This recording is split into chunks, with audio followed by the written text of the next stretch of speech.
Ladies and gentlemen, welcome back to episode number 3 or part 3 of every single game I have played throughout 2024 ranked. I've done 2 parts of the series already that was released on Christmas Eve and Christmas. Today, Boxing Day. So hopefully you guys enjoyed your Christmas. It's time for Boxing Day where a lot of people do their shopping and I'll be the center of attention for that for where I work. I'm not going to say where I work, but just know I'm suffering. And this episode, the suffering don't stop because we have some good games. Some good games I've rated quite highly, but we have a lot of the sports games, the main ones in this video. Let me go on my rant. I'm wearing my Arsenal jersey today, so you can tell what game's going to show up. Plus, we get to a lovable PlayStation exclusive game at the end, so stay tuned for that. But like and subscribe. Let me know what games you want me to play in 2025. I'm also at the end of the episode going to talk about games that I started this year and I will most likely play next year, or at least some of them I will. But yeah, let's just get into that first game, which is Unpacking for the PS5. I give it a game rating of 7.5 out of 10. A nice relaxing game that you can just play in the background. You know, it can get a little bit tedious at times, but overall it's a good game. It's just chill. You can basically just play it on autopilot in the background. You can have music playing, you can listen to a podcast, a video, and it will still be fine. I also got the Platinum Trophy for it. And the reason why I played it is because it was only on PlayStation Plus for maybe 3 days up until it was going to get pulled off. So I was sort of like, oh, I want to play this game before I have to buy it, get it for free. I want to get the Platinum for it as well. Simple Platinum.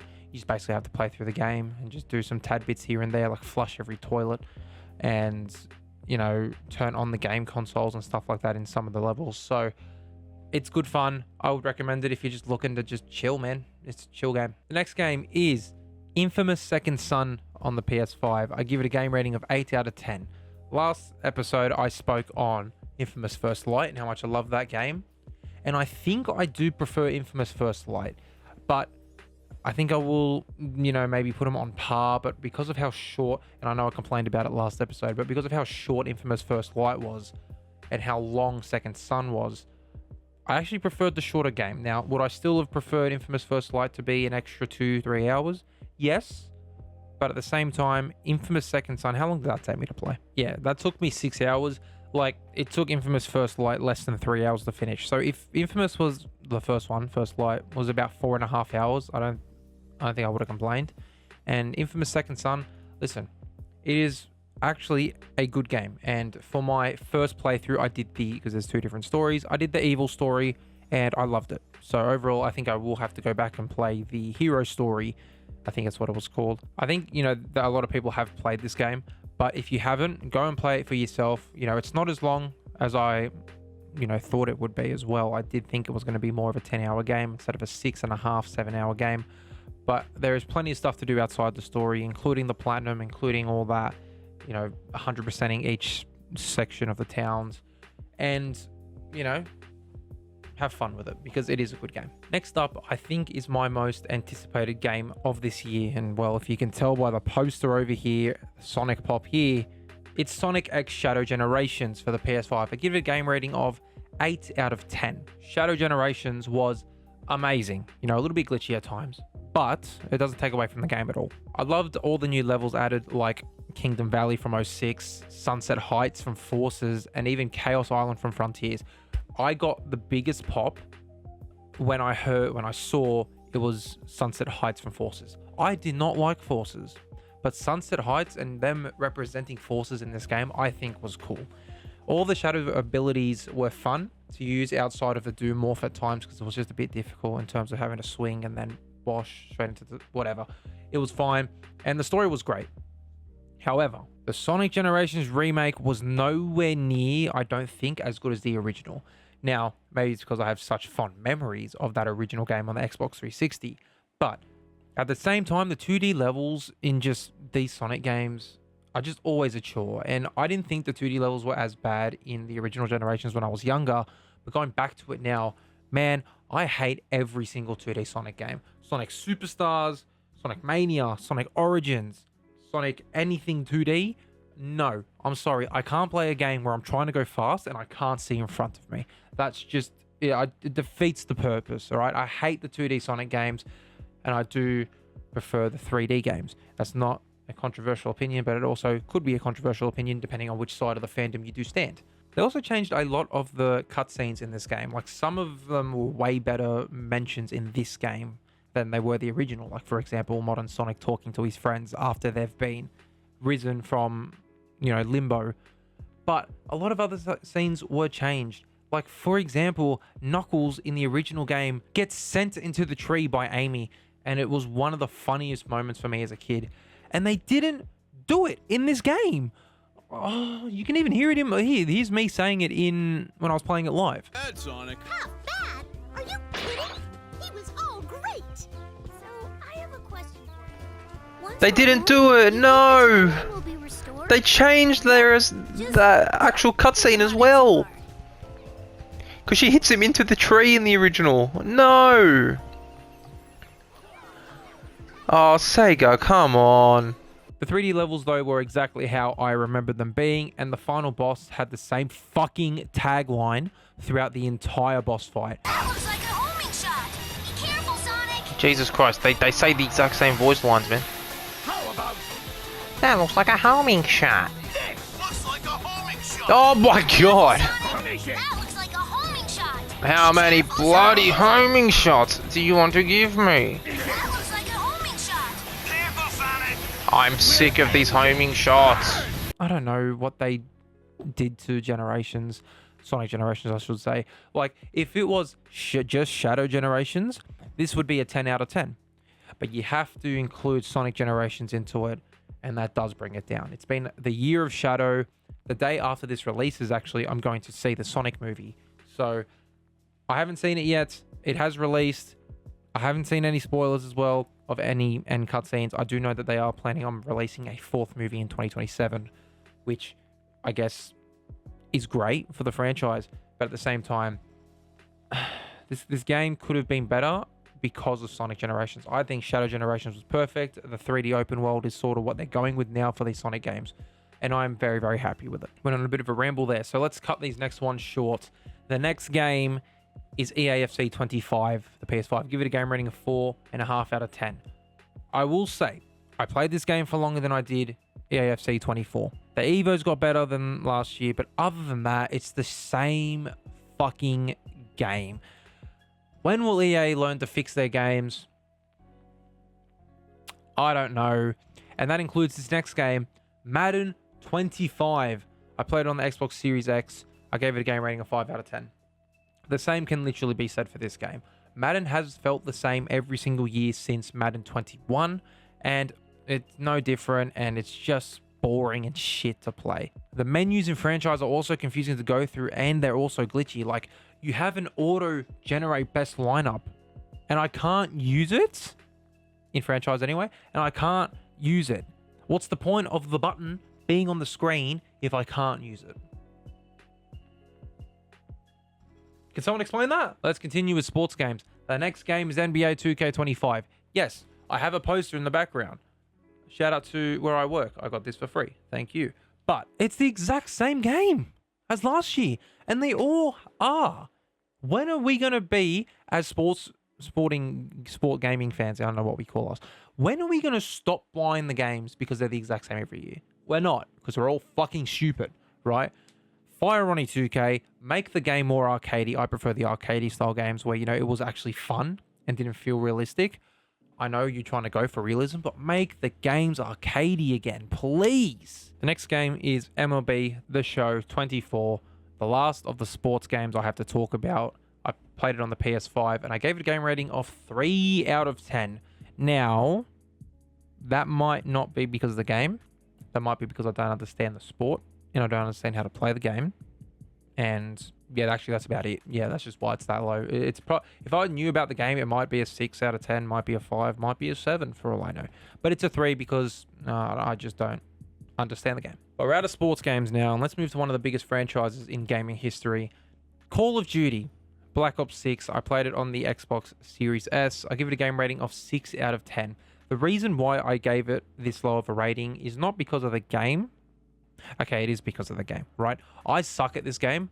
I'm versing controller players in unemployment lobbies, but I'm shit at the game. Like, give me shit lobbies, please. That'd be great. Fantastic. Cool. The maps in multiplayer as well are just shit. There's no maps that stand out to me. Nuketown is a chore to play, and I hate Nuketown. I don't know why everyone enjoys Nuketown.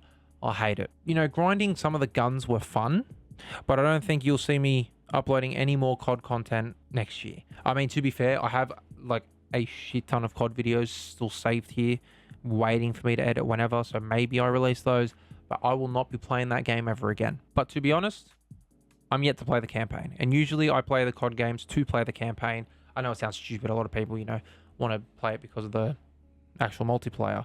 But maybe in the new year, that is one of the episodic videos I do. It's the COD campaign. Not too sure. Have to wait and see. But yeah, 6 out of 10 for COD. The second to last game in this episode is Phasmophobia for the PS5. I give it a game rating of 6.5 out of 10. It's a fun horror game that is made better when you're playing with friends especially.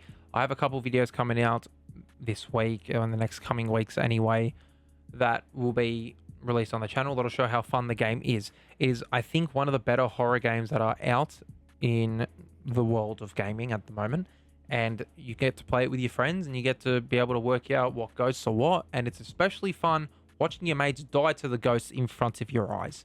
So I would recommend this game.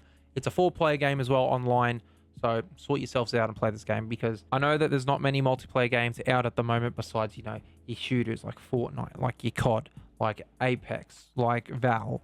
You know, this is a game that is different. And the final game I played in 2024, now no, this doesn't include, you know, like your stock standard games that I've already played, like, I don't know, like a Rocket League or like a Fortnite or like a Siege, you know, nothing like that. This is just literally new games that I have played. And that last new game I played was The Last of Us Part 1 on the PS5, the remastered version. I give it a game rating of 9 out of 10. I had a voice crack, sorry about that. But man, I am glad I finally played this game. It was free on the PlayStation Plus catalog, which is why I finally decided to go ahead and just give it a go. I've got it recommended to me by a lot of people that I know, and people always love the game. The show got really well reviewed. So I was like, I'm going to play it. And wow, I was amazed, and I'm glad I was. The story to this game is sad, it's beautiful, it's chaotic, and it's also shocking at different points. And it also never felt forced at any point, and it had me hooked through 95% of it, I'd say. The ending is what gripes me a bit, which is why I said 95%. But at the same time, I'm guessing it gets resolved in the second game, which makes sense. So I'll be playing that in the new year. Gameplay as well was good. It was simple, but good. And I loved exploring the world and making sure I did get every single detail of the game, and I wasn't, you know, just going spearheaded into the main story. And I not side quests, but, you know, I was talking to random NPCs, I was collecting random items, I was opening up random doors with a shiv, you know, stuff like that, that just makes that exploration of the world feel a lot more fun. And yeah, I'm glad it was the final game I played this year. It ended it off on a good note. Whereas last year, I think my last game was Call of Duty Modern Warfare 3 would have been, I think. I think that was the last COD game. But that is all the games I played in 2024. Now, I want to mention some games that I have started playing, or I am like almost finished, and that'll be mentioned next year. Let's start off. Super Mario Bros. Wonder on the Switch. I started playing that at the start of the year when I went to Melbourne on my Melbourne trip, and since then I haven't actually touched it. So in the new year, I do want to finish the game. I do want to get that done, because that does seem like a lot of fun. Kingdom Hearts HD 1.5 and 2.5 remix on the PS5. I'm not going to go back to the Kingdom Hearts franchise. I don't think. I just don't have enough time to play that game, especially with some of the other games I'm about to mention. But I don't know. I started playing at the start of the year, like literally the first week and a half into the year. And then I went to Melbourne, and then I just stopped playing it because I just fell out of love with the game. And instead, I decided to play Lego Movie and The Incredibles. Another game is Ghost of Tsushima. I know that the second game is coming out next year. I want to get this first game done before that's done so I can play it. But it's a bit of a chore because it's obviously a very long game. But I've also only been told good things about the game, so I cannot wait to finish that. Then you had Persona 5 and Persona 5 Royale. Persona 5 was on the PS5. Persona 5 Royale is on the Switch. Now, I bought Persona 5 on the PS5 and I played a little bit of it.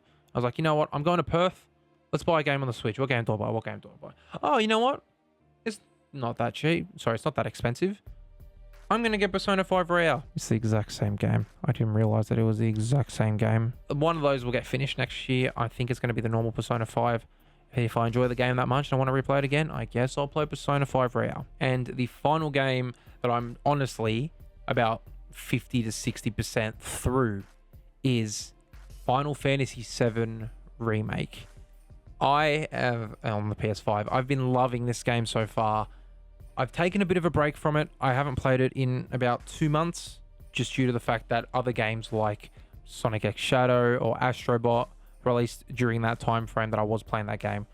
And I will come back to it. Don't worry. It's not a game that is just going to be removed from my catalog. I'm literally 50% through it. Why would I not finish it from here? So that'll be a part of next year's review.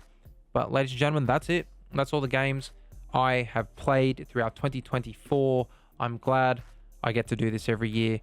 I don't know why I made it a tradition in the first place, but I'm glad. I mean, 2021, I did wrestling, where I literally watched every single pay-per-view, ranked each match, and gave that a rating. And I was like, you know what? Let's do something different in 2022. Let's do games.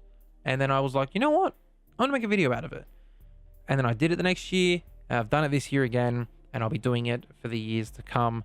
Who knows? There might not even be 3 episodes next year, depending on how much time I have to play video games. It might just be 2. It might just be 1 on Christmas. But ladies and gentlemen, let me know what you thought of my ratings, if you hated it, if you loved it, and I'll see you guys all next year for this same video. But remember, I do daily videos, so like, subscribe, and see you guys all in the next one. Bye for now.